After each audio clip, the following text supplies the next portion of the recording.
కృష్ణా జిల్లాలోని మచిలీపట్నంలో ఎటువంటి అనుమతులు లేకుండా నడుపుతున్న రేషన్ షాప్ ను సీజ్ చేశారు పౌర సరఫరాల శాఖ అధికారులు. రేషన్ షాప్ నడుపుతున్న వైసీపీ కార్పొరేటర్ భార్యపై కేసు నమోదు చేశారు. ఇడేపల్లిలోని రేషన్ షాప్ డ్వాక్రా గ్రూప్ మహిళ సుజాత పేరు మీద ఉంది. ఆమె వ్యక్తిగత కారణాల వల్ల 2022 డిసెంబర్ నెల నుండి 2 నెలలు సెలవుల మీద వెళ్లారు. ఆ 2 నెలల కాలానికి 49వ డివిజన్ వైసీపీ కార్పొరేటర్ పల్లి శేఖర్ భార్య నాగమణి ఆర్డీఓ ఆఫీస్ నుండి షాపు నిర్వహణకు అనుమతులు తీసుకున్నారు.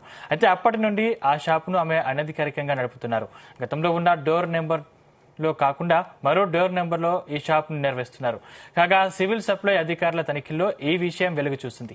దీంతో షాప్ ను సీజ్ చేసి కేసు నమోదు చేశారు అధికారులు.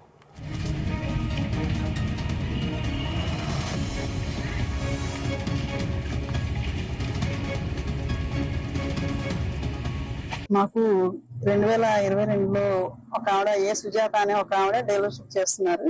అయితే వాళ్ళ పాప డెలివరీ నిమిత్తం అని చెప్పి ఆవిడ 2 months లీవ్ పెట్టి వెళ్ళారు. ఆ టైంలో ఈవిడ నాగమణి గారని పల్లి నాగమణి గారు అని చెప్పి ఆర్డర్ తీసుకున్నారు. ఆర్డీఓ ఆఫీస్ లో 2 నెలలు ఆవిడ చేయడానికి పర్మిషన్ తీసుకున్నారు. అయితే 2 months అయిన తర్వాత కూడా అదే కంటిన్యూ చేశారు. ఎటువంటి ఆధారాలు ఆర్డర్స్ అయితే ఏమీ లేవు. 2022 నుంచి ఇప్పటి వరకు కూడా ఆవిడే కొనసాగుతున్నారు. అది ఇల్లీగల్ గా జరుగుతుంది డీలర్షిప్ అనేది.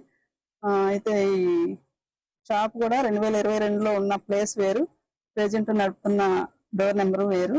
దానికి కూడా ఎటువంటి ఆధారాలు పర్మిషన్స్ అయితే లేవు. ఇదంతా కూడా సరుకు కూడా షార్టేజ్ 72 kgs దాకా కనిపించింది. షార్టేజ్ అంతా కంప్లైంట్ వచ్చింది. దాన్ని బట్టి వచ్చి ఈ షాప్ అయితే సీజ్ చేసి వేరే వాళ్ళకి హ్యాండ్ ఓవర్ చేయడం జరిగింది. మాకు